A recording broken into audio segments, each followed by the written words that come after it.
kalau angka penting ini ditembus ke bawah, saya rasa mungkin IHSG akan punya chance untuk kembali tertekan, melanjutkan uji level support berikutnya, mungkin sekitar level 68, 67 ya.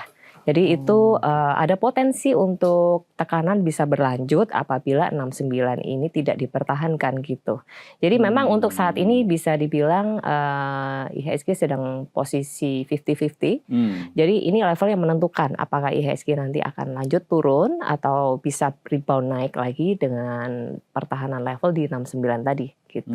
Tapi katalisnya apa nih ya Mbak Helen yang memang akhirnya bisa menjaga lah kalau kita lihat agar tidak turun lebih dalam, atau justru masih cukup dominan tekanannya yang terasa sehingga akhirnya tadi level supportnya atau level di bawahnya masih bisa tertembus akhirnya? Saya rasa tekanannya masih agak dominan ya, karena situasi geopolitik terus terang menjadi salah satu katalis yang menjadi tekanan besar buat outflow dari IHSG tentunya, dan kepanikan juga para pelaku pasar, dan kemudian ada berbagai macam uncertainty yang lately terjadi di market ya, termasuk dari yang MSCI sejak pukulan pertama terjadi di Januari itu masih continue until now, efeknya kita juga belum begitu mereda. Ya agak mereda sudah, tapi tidak sederas buangan waktu di Januari tentunya, waktu ada shock terapi dari MSCI ya, setelah itu ada FTSE dan lain-lain. Nah kemudian disambung dengan perang nih, ketegangan geopolitik antara Amerika dengan Iran, tentunya itu juga menjadi tekanan tambahan buat IHSG kita untuk ya di level seperti sekarang ini gitu. Dan setiap kali IHSG menguat, tentunya kita perhatikan ya, beberapa hari lalu itu sempat nih IHSG ada harapan, ada angin segar kan ya, mantul sedikit, ada technical rebound, tapi tidak bertahan lama. Mungkin less than 1 minggu nggak sampai itu kembali turun lagi gitu. Jadi memang ada beberapa hal yang tekanan dan mungkin kebijakan dari luar negeri, kemudian hal-hal lain yang juga membuat IHSG ini agak susah ya untuk rebound secara strong gitu.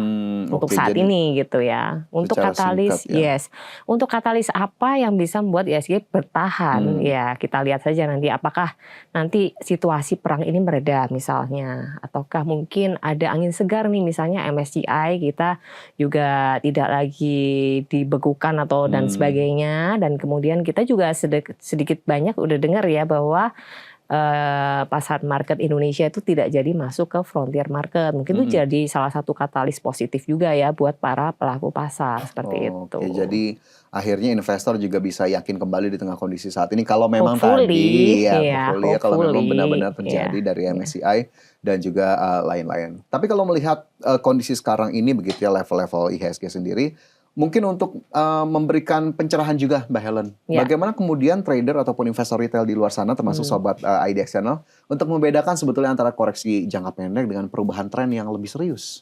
Oke, sebenarnya kalau kita melihat tren itu tentunya kita harus tarik mundur selama beberapa tahun ke belakang. Itu kita baru bisa melihat tren secara keseluruhan dalam posisi seperti apakah IHSG kita ini sebenarnya gitu. Nah sebenarnya kalau dari tren secara garis besarnya, kalau kita tarik mundur berpuluh-puluh tahun ke belakang, itu kita bisa melihat bahwa IHSG kita tuh masih dalam uptrend channel besar tentunya. Tapi memang di dalam uptrend channel itu ada pergerakan naik turunnya. Nah sekarang unfortunately itu IHSG sedang berada di dalam istilahnya posisi koreksi ya. Dibilang sehat, ya selama itu tidak breakdown dari big channel, saya rasa sih masih bisa diterima gitu ya. Memang IHSG sudah mendekati level support daripada uptrend channelnya. Nah itu memang udah agak sedikit dekat, yaitu di level sekitar kalau nggak salah ingat tuh 6.000 berapa ya, 65, saya harus lihat chartnya lagi. Tapi I think for now sering saya bahas juga di komunitas bahwa IHSG kita tuh masih dalam big uptrend channel gitu. Belum patah tren, tapi mungkin tren-tren jangka pendek itu yang memang udah beberapa level supportnya udah ditembus gitu. Oke, tapi memang secara tren yang lebih panjang gitu masih dalam big channel ya? Masih oke. Masih cukup oke. Kemudian kalau melihat kondisi saat ini, akhirnya bisa kita nilai sudah cukup murahkah sehingga akhirnya peluangnya bisa lebih banyak kita manfaatkan, atau bisa belum lebih murah lagi gitu ya? Murah tapi bisa lebih murah lagi. I think ya itu tadi, kita harus perhatikan mungkin dalam mungkin besok ya kita bisa melihat lah arah ke depan IHSG itu lebih jelas lagi karena 69 ini udah mepet banget. Hari ini mungkin udah dicapai. Kita lihat apakah besok itu IHSG membuat lower low lagi alias breakdown dari level 69. Ya kalau memang itu di breakdown berarti IHSG kita akan turun lagi ke level support yang tadi saya bicarakan ya.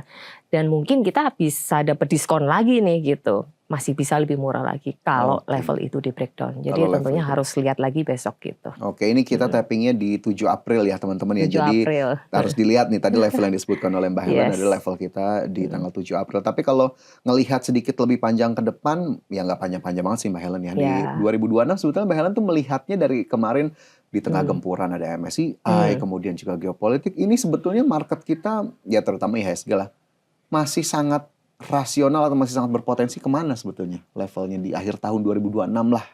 Katakanlah skenario Reboundnya gitu. I think IHSG masih berpotensi untuk menguji level 7.000 lagi sih.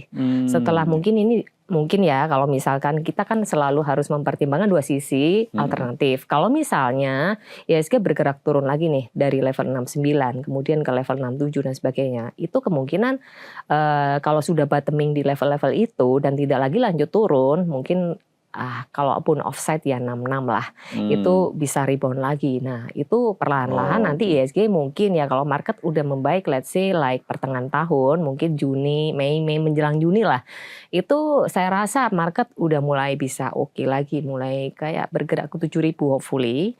Ya tapi kita harus lihat situasi geopolitik juga kayak apa ya, ada tekanan seperti apa enggak, atau dari domestik juga mungkin. Nah banyak sekali sih faktor yang akan mempengaruhi tentunya, tapi untuk menguji level kembali 7.000 sekian itu masih bisa karena secara teknikal ya kita perhatikan juga IHSG itu sudah meninggalkan beberapa jejak gap di atas yang kemungkinan mungkin someday akan ditutup gitu seperti histori-histori yang sudah terjadi sebelumnya. Kalau kita perhatikan mungkin beberapa tahun ke belakang, ini kebetulan saya lagi nggak buka chart tapi biasa saya suka menjelaskan kalau di komunitas kita lagi live bersama-sama, saya tuh kasih lihat nih IHSG itu bottoming di level ini kemudian bisa bounce back-nya tuh dalam waktu berapa lama, terus ke angka sekitar 7.000 kembali itu udah teruji berapa kali kejadian.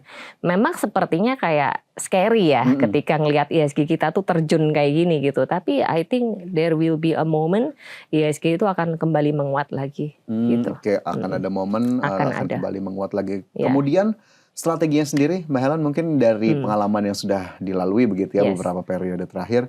Untuk teman-teman atau sobat IDX Channel, kalau pasarnya lagi downtrend nih strategi entry-nya kayak gimana sih? Nah ini penting banget nih. Pertanyaan yang bagus Kak Fajar.